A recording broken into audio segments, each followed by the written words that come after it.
Shalom, Mas Bak dan semua teman-teman yang dikasihi dan yang mengasihi Tuhan Yesus Kristus pastinya. Kita bersyukur sore hari ini kita masih diberikan kesempatan untuk bersama-sama bersekutu dalam persekutuan doa sore hari ini. Meskipun mungkin melalui daring kita belum bisa bertemu secara langsung, tapi biarlah ini tidak mengurangi sukacita dan kesungguhan hati kita untuk sama-sama datang kepada Tuhan. Amin. Amin. Saya secara pribadi bersyukur karena diberikan kesempatan untuk menyampaikan renungan singkat pada sore hari ini. Dan renungan singkat pada sore hari ini saya berikan judul, yaitu panggilan untuk melayani Tuhan. Nah, sebelum kita lanjut ke pembahasan kita lebih lanjut, kita akan buka dulu Alkitab kita di dalam Roma pasalnya yang ke-12 ayat ke-9 sampai 21. Tetapi karena waktunya sangat terbatas, tidak mungkin saya membacakan semua ayat dari ayat 9 sampai 21. Jadi saya akan bacakan untuk teman-teman semua ayat yang ke-11 saja. Nanti teman-teman bisa menyimak dari rumahnya masing-masing. Jadi kita buka dulu Alkitab kita sama-sama. Roma 12 ayat yang ke-11 begini bunyi firman Tuhan. Janganlah hendaknya kerajinanmu kendor, biarlah rohmu menyala-nyala dan layanilah Tuhan. Amin. Nah, firman Tuhan ini disampaikan oleh Paulus kepada seluruh jemaat yang ada di Roma, teman-teman. Tetapi firman Tuhan hari ini juga berbicara kepada setiap kita yang mendengarkannya pada sore hari ini. Jadi, siapa sih yang dipanggil untuk melayani Tuhan? Nah, jawabannya ini ya kita-kita ini orang-orang percaya di dalam nama Tuhan dan yang sudah menjadi murid-murid Kristus. Karena bisa kita lihat juga teman-teman dalam kitab Matius pasalnya yang ke-28 ayat 19 sampai 20. Mungkin kita bisa buka dulu Alkitab kita dalam Matius pasal 28 ayat 19 sampai 20. Saya akan bacakan. Matius pasalnya yang ke-28 ayat 19 sampai 20, begini bunyi firman Tuhan. Karena itu, pergilah, jadikanlah semua bangsa muridku dan baptislah mereka dalam nama Bapa dan Anak dan Roh Kudus. Dan ajarlah mereka melakukan segala sesuatu yang telah kuperintahkan kepadamu, dan ketahuilah, aku menyertai kamu senantiasa sampai kepada akhir zaman. Nah, jadi dari firman Tuhan ini teman-teman dari Matius ini kita bisa tahu bahwa kita diperintahkan untuk pergi ke seluruh bumi, ke ujung-ujung bumi, ke seluruh daerah untuk memberitakan Injil bagi semua bangsa dan menjadikan semua bangsa ini murid Tuhan, muridku. Ku di sini karena ku besar jadi murid Tuhan ya teman-teman. Jadi sekali lagi kita melayani Tuhan itu untuk menjadikan orang-orang menjadi murid-muridnya Kristus gitu. Mengapa sih kita harus melayani? Nah, ini pertanyaannya. Yaitu ya supaya semua mereka-mereka yang belum percaya ini bisa diselamatkan di dalam nama Tuhan. Jadi panggilan Tuhan itu disampaikan kepada semua orang percaya. Karena sampai saat hari ini Tuhan juga berkata dalam Matius pasalnya yang ke-9 ayat 37. Saya juga akan bacakan lagi buat teman-teman semuanya. Gak apa-apa ya kita agak bolak-balik Alkitabnya supaya kita bisa semakin paham juga. Boleh dibuka dulu Alkitabnya dalam Matius pasalnya yang ke-9 ayat 37. Oke, Matius pasalnya yang ke-9 ayat 37, demikian firman Tuhan. Maka katanya kepada murid-muridnya, tuaian memang banyak, tetapi pekerja sedikit. Nah, ini adalah sebuah teman-teman, kesah panggilan Tuhan untuk setiap kita yang mau memiliki kerinduan untuk melayani Tuhan dan menuai ladang-ladang yang sudah mulai menguning. Jadi teman-teman yang dikasih oleh Tuhan, panggilan untuk melayani Tuhan ini untuk semua orang. Karena apa? Begitu banyak tuaian yang ada di mana-mana gitu teman-teman. Banyak tuaian yang bisa untuk kita selamatkan gitu. Termasuk kita-kita ini, mahasiswa-mahasiswa yang ada di kampus-kampus mungkin gak hanya di kampus kita sendiri, mungkin kita juga bisa menjadi kesaksian, menyelamatkan, bukan menyelamatkan sih, menjadi kesaksian buat teman-teman di kampus-kampus yang lain, bisa juga di adik-adik yang masih di sekolah-sekolah, kemudian di masyarakat, dan dimanapun kita berada, itu semua adalah tuaiannya Tuhan gitu teman-teman. Lalu bagaimana sih kita ini melayani Tuhan? Maka saya akan menyampaikan dengan beberapa poin, karena banyak orang yang masih berpikir bahwa melayani Tuhan itu hanya sekedar pelayanan mimbar saja, misalnya menyampaikan khotbah di depan, atau menjadi WL, singer, pemain musik, menjadi usher, atau apapun itu yang pokoknya yang kayak kelihatan aja gitu. Tapi sebenarnya melayani Tuhan tuh nggak cuman pelayanan mimbar aja teman-teman. Apa sih ya?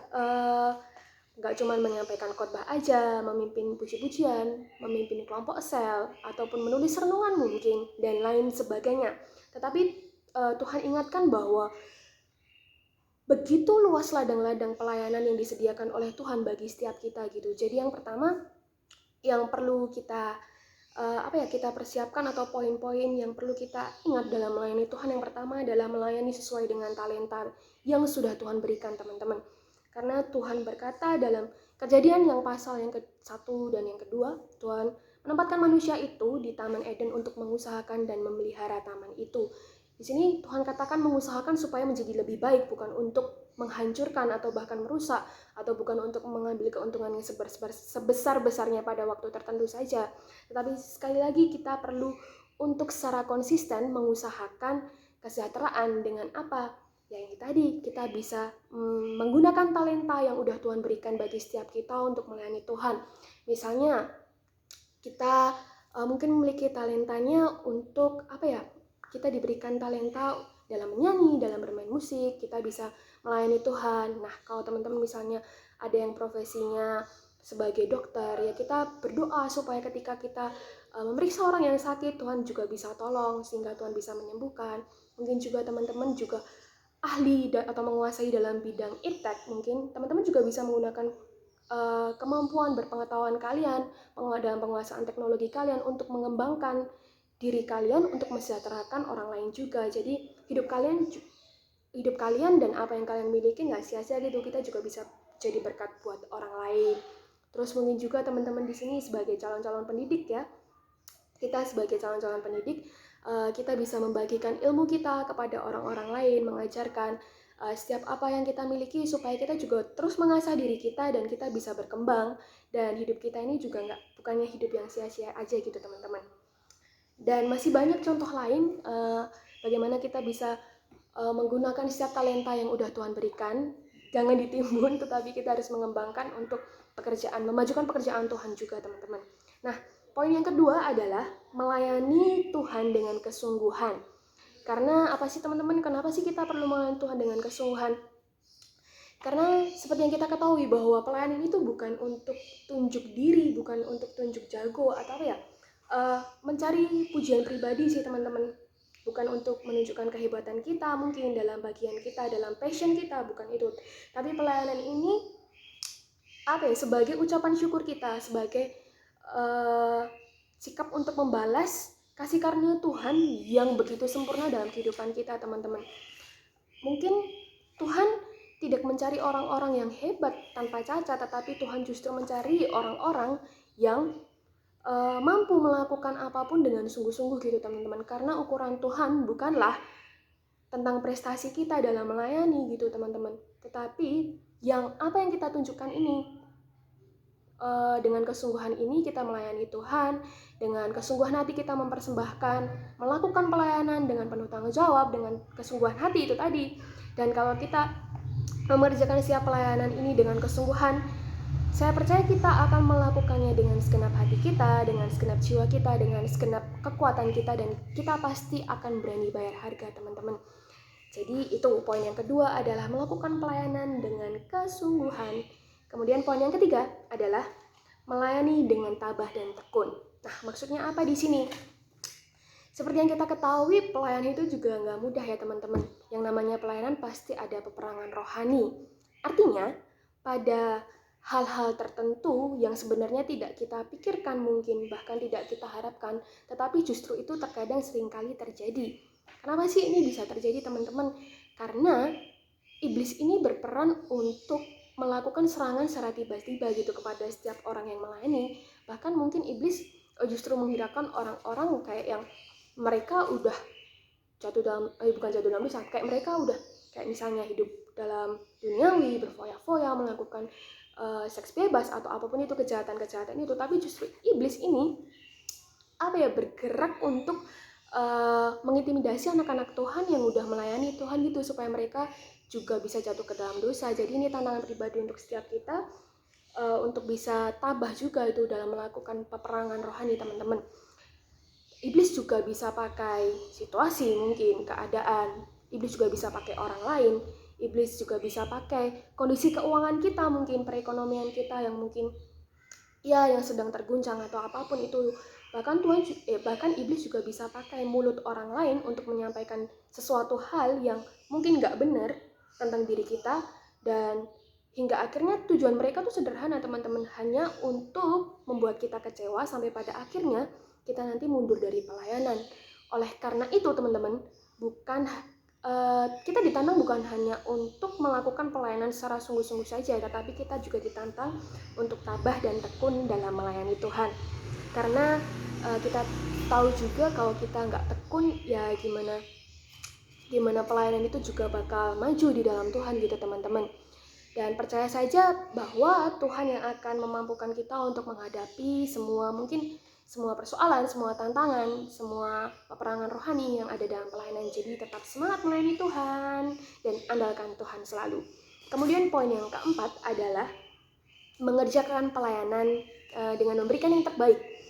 Karena seperti yang kita ketahui bahwa Tuhan tidak butuh yang namanya cuman sisa-sisa doang gitu dari kita. Tuhan gak butuh sesuatu yang hanya main-main saja, teman-teman. Karena apapun yang kita kerjakan haruslah kita memberikan yang terbaik buat Tuhan gitu. Terbaik ini adalah syarat mutlak, teman-teman. Kita gak bisa nego ke Tuhan gitu. Kita nego, Tuhan aku kasih buat engkau 95% aja lah Tuhan. Tuhan aku kasih buat engkau 97% aja, atau bahkan 99,99% buat Tuhan. Itu namanya gimana? Kalau kata-katanya saya itu baik tidak cukup jika sempurna bisa. Jadi teman-teman, kita mau mengerjakan itu 100% buat Tuhan. Artinya apa? Yang terbaik buat Tuhan kita mau berikan gitu. Yang terbaik bukan menurut standar Tuhan, tapi apa yang kita miliki ini dalam diri kita, semua yang terbaik kita berikan buat Tuhan gitu, untuk kemuliaan nama Tuhan. Jadi jangan berikan yang cuma sisa-sisa atau yang apa-apalah itu buat Tuhan. Dan kalau ketika kita sudah memberikan 100% yang terbaik buat Tuhan, percaya bahwa Tuhan yang akan menyempurnakan kita juga, karena kita juga bukan manusia yang sempurna juga sih ya, teman-teman. Kita tahu batas kita juga, jadi kita tetap minta Tuhan untuk menyempurnakan kita. Yang kelima adalah melayani Tuhan dengan bersyukur. Artinya bersyukur di sini adalah melayani Tuhan dalam setiap keadaan, dalam setiap situasi apapun yang sedang kita alami, kita tetap melayani Tuhan. Kayak misalnya kita ada dalam masa-masa sulit, masa-masa sukar gitu, mau ada tantangan, kayak mau harus berkorban, kayak mau ada air mata yang mungkin harus jatuh karena kalian saking punya pergumulan yang berat, ataupun kayak dan apapun hal-hal sulit, tantangan-tantangan apapun, mungkin pergumulan pribadi juga dari teman-teman, kita tetap harus survive untuk kita bisa bersyukur dalam melayani Tuhan gitu, teman-teman. Karena Tuhan sendiri nggak pernah paksa buat kita melayani Tuhan gitu. Kalau kita mau, ya mari kita kerjakan dengan bersyukur. Jangan melakukan pelayanan Tuhan dengan paksaan, atau mungkin karena aku udah disuruh kok itu, karena udah dijadwalin atau gimana. Bukan karena itu, teman-teman, tapi karena kita memiliki kerinduan, maka kita melakukan pelayanan ini dengan sukacita dan dengan bersyukur. Karena melayani Tuhan yang dilakukan dengan sungut-sungut adalah sebuah kejahatan juga, teman-teman. Tetapi ketika kita melayani Tuhan dengan syukur, itu merupakan berkat kemenangan bagi kita. Dan yang keenam, yang terakhir nih, melayani Tuhan dengan roh yang menyala-nyala. Jadi kita harus senantiasa bersemangat di dalam Tuhan, karena kalau kita sendiri pun kita nggak punya api di dalam diri kita nggak punya roh, nggak punya semangat dalam diri kita, bagaimana kita juga bisa menjadi kesaksian buat orang lain gitu. Mungkin orang lain kayak melihat kita ini udah kayak biasa-biasa aja gitu, nggak ada impactnya juga buat orang lain gitu. Jadi mungkin 6 poin itu tadi yang bisa saya sampaikan, di mana kita bisa belajar melakukan panggilan Tuhan untuk melayani, dan kita bisa memberikan yang terbaik, entah teman-teman melayani di gereja, di PMK, atau di masyarakat, atau dimanapun, lakukanlah yang terbaik untuk kemuliaan nama Tuhan. Dan mungkin ini yang bisa saya sampaikan buat teman-teman semuanya. Saya mohon maaf juga kalau misalnya banyak kekurangan atau terlalu banyak kendala, karena situasi juga di sini kondisinya mungkin kurang kondusif, dan tapi semoga Tuhan juga berbicara dalam masing-masing pribadi kalian, di tempat kalian masing-masing, dan kita belajar untuk bersama-sama mengubah diri kita, bersama-sama melayani Tuhan terus sampai pada akhirnya nanti. Dan kita akan tutup renungan singkat pada sore hari ini di dalam doa. Mari kita berdoa, doa saya hantarkan teman-teman. Tuhan Yesus, kami mengucap syukur buat setiap kebaikan-Mu yang sudah menolong kami, menyertai kami, untuk kami boleh bersekutu bersama-sama dalam persekutuan doa sore hari ini Tuhan. Dan kami telah belajar melalui renungan singkat pada sore hari ini dalam pembahasan kami mengenai panggilan untuk melayani Engkau ya Tuhan, supaya Tuhan juga taruh semangat bagi setiap kami anak-anak-Mu di PMK FKIP ini Tuhan, terkhususnya supaya kami juga boleh memiliki semangat untuk melayani Engkau. Dan biarlah Tuhan terus tambah-tambahkan Tuhan kerinduan kami untuk kami juga boleh menjangkau jiwa-jiwa yang lainnya ya Tuhan. Tuhan berkati setiap kami, pribadi kami masing-masing. Biarlah Tuhan juga memberkati setiap studi kami, pelayanan kami, dan apapun yang kami kerjakan, supaya Tuhan yang menolong kami, dan Tuhan boleh menjadikan kami anak-anak panah-Nya Tuhan, sehingga kami juga boleh menjadi terang, bukan hanya di tempat yang terang saja Tuhan, tetapi kami boleh menjadi terang di tengah kegelapan dunia ini ya Tuhan. Biarlah Tuhan yang memampukan setiap kami juga untuk kami boleh menjadi berkat buat orang lain ya Tuhan, sehingga kehidupan kami Tuhan boleh sungguh-sungguh menjadi kehidupan yang boleh memancarkan kasih-Mu Tuhan, dan kami boleh menjadi anak-anak Tuhan yang boleh mempermuliakan Engkau Tuhan. Jikalau kami sebentar akan melanjutkan setiap apapun yang akan kami lanjutkan ya Tuhan, kiranya Engkau Tuhan memberkati dan menyertai kami. Ampuni kami akan setiap dosa dan kesalahan kami dalam menyampaikan firman Tuhan ini Tuhan, ataupun dalam kami melakukan ibadah ini, supaya Tuhan yang mengampuni kami ya Tuhan. Kami mau serahkan semuanya ke dalam tangan kuasa-Mu. Hanya di dalam satu nama Tuhan kami Yesus Kristus kami telah berdoa dan kami mengucap syukur. Haleluya. Amin. Amin. Terima kasih buat teman-teman semua. Terus kuatkan imun dan kuatkan iman. Percaya bahwa Tuhan yang akan menjaga kita semua. Dan waktu saya serahkan kepada yang bertugas. Tuhan Yesus memberkati, tetap sehat dan tetap semangat.